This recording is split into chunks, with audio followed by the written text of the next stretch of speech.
Xavier Wills and Joey Bender, RX Muscle Australia. We're here at the 2012 Tasmanian NABBA Bodybuilding Championships, NABBA and WFF Bodybuilding Championships rather. It was a great show, Joey. I really liked the venue. It was a lot smaller than last year's venue. It made for a good atmosphere. What do you think of the show? Yeah, I loved it. I mean, came here, great atmosphere. We had a full house. People were standing up the back, so great for the competitors. I just love the competitors. I thought everyone was shocked with what happened at the end result, and was a good battle, and it kept people on the seats. So well done to them this year. Yeah, it was a great show. No one really left the seats, and there's only standing room at the back. I mean, there's a lot of people standing there as well. We'll start with a teenage competitor, Dylan D. Giovanni. Great improvements since last year. What do you think of his overall physique, Joey? Yeah, I thought he made great improvements since last year.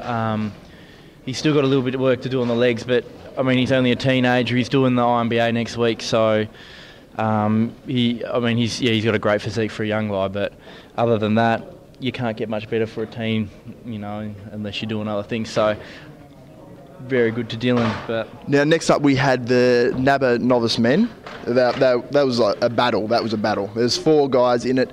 I think there's only really one guy who was going to win the show. Yep. And that was my good friend and my client, my personal training client, Sam Aggression Gretchen, as Aaron Singman call him. He came in and pretty much, I think he dominated this lineup, really. Yep. At first, I thought Mark Jones could have challenged him with his size. His size really shocked me when he first came out, but I think Sam was just far too good. Yeah, he just blew everyone away. I saw him at about 5 o'clock last night before he started carving up, and I was texting, calling Luke and everyone saying, man, this guy was looking insane. I couldn't believe it, and then he turned up looking even better with all those carbs in him. No one really took it to him on the stage. There were really good competitors up there. It was a really close for second, third and fourth, but first he just blew them away. In third, we had Jinheo Sang. I think that's how you pronounce it. Yep. Jinheo Sang. And we also had James Roach in fourth. Those two were very close. I thought maybe either of them could have been bumped up to second. A little bit unlucky for James. He didn't get that top 3, but overall it was a very good class. Next up, we had the Masters Men's over 40. We had Marty Sloan coming out and taking this class, I think, pretty convincingly. I was really shocked by Marty. He was potential for the overall. Yeah, definitely. Came a lot better from last year. He did improve in his legs. He knows that his legs are a weak point. He was a lot harder up top. Really good tan, great tan, and presentation improved a lot. So I think in the overall lineup, he looked a lot better than what he did in his own lineup. Just improved through the day. So well done to Marty as well. Yeah, we had Laura Jane Oxley in the bikini, which is in NABBA, it's Miss Glamour. She was the only competitor. Obviously, that's going to be tough, and she was going against other girls and kind of having to do other girls' poses, almost like figure-type posing, when she's really a glamour competitor. I think she looked pretty good. She could be a little bit tighter from behind, in my opinion, but overall, I think she did really well. Yeah, she was great. Credit to her to go and do all that things that she wasn't that confident at doing, but she looked great. Once again, just from behind. A lot of women have that issue, though. Getting harder from behind, and you don't really know the cut-off point with figure and bikini. It really confuses me myself, so that's why I don't really like to comment on the women too much. Next, we had the men's Masters 50 plus. We had Bray Muir in that class. He looked, he's really good symmetry and shape and stuff for a Masters, especially over 50. Oh yeah, like he walked out and he had that nice flaring lats, really classical looking physique. I mean, he had a fairly tight skin. Like at that age, you normally kind of get a lot of looseness in that, but it was fairly all held together well.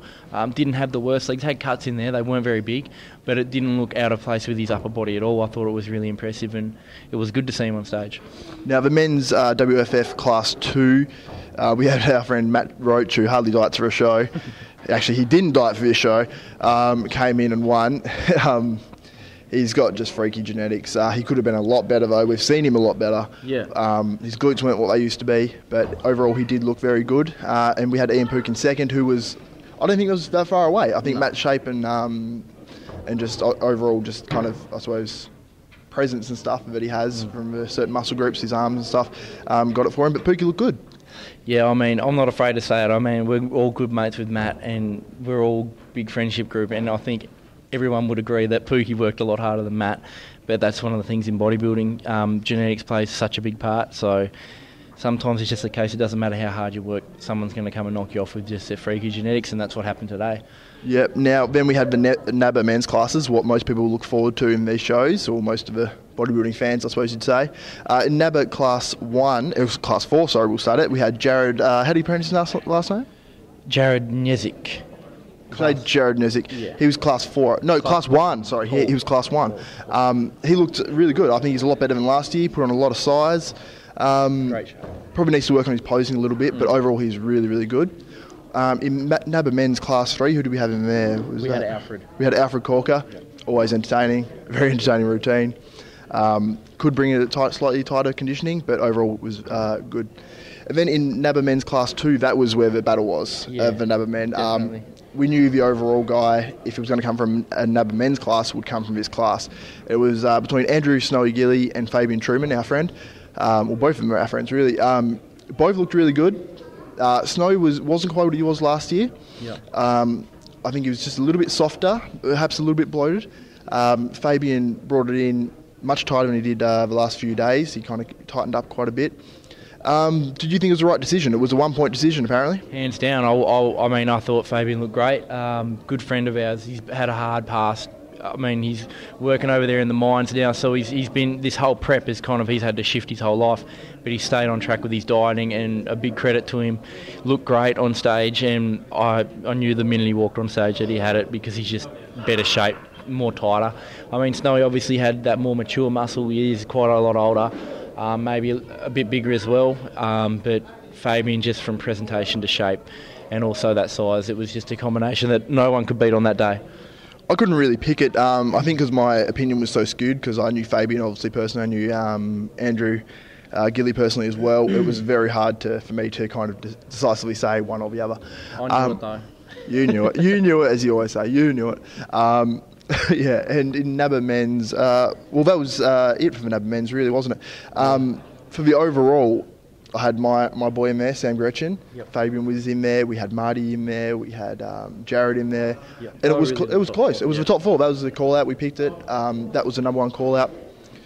I was kind of saying, when I saw Fabian pose a little bit, I was kind of saying, oh, Sam. But Fabian's size, in his width, his clavicles are much wider than Sam's. Well, not much wider, but they were wider. And Fabian just has that years of mass, and just those, you can tell Fabian's arms would measure a lot bigger. Even though Sam was 102 kilos on stage shredded, Fabian just, he stole the day. Yeah. I mean, no one came close to Sam's conditioning of the day. He obviously was just diced to the bone, but Fabian had just a great mixture of shape, condition and that size. They both presented themselves brilliantly, probably the best of the day, and yeah, I mean, it was very tight, very, very tight. I really didn't know who was going to win the overall, but yeah, I don't think they cared much either, because they're just such great friends, so it was a good outcome. In the NABBA overall figure women, we had Yasan Harper. She took the class. It wasn't the most, it was quite competitive actually. She took the class. I thought it was a good decision. Yeah. There was another girl there who had slightly better presentation, but Yasan, I think, just had condition on her and muscle, so I thought it was a good decision. Yeah, definitely agree with everything you just said. Pretty emotional for her. I think she only died in 6 weeks. Biggest deal in the world to her though, so yep. Pretty challenging, but yeah, very good outcome for her, and I'm happy for her as well, so it was a good day. That's about it for the wrap-up for the 2012 Tasmanian NABBA WFF State Championships. Great venue. I want to thank Graham Lansfield. I want to thank Max Walker and his wife, Lisa. Overall, it was a great day. I had a good time. Yeah, very good day. Just going to go and have some food now with all the competitors. So, okay. So for Xavier Wills, Joey Bender, RX Muscle Australia, we're out.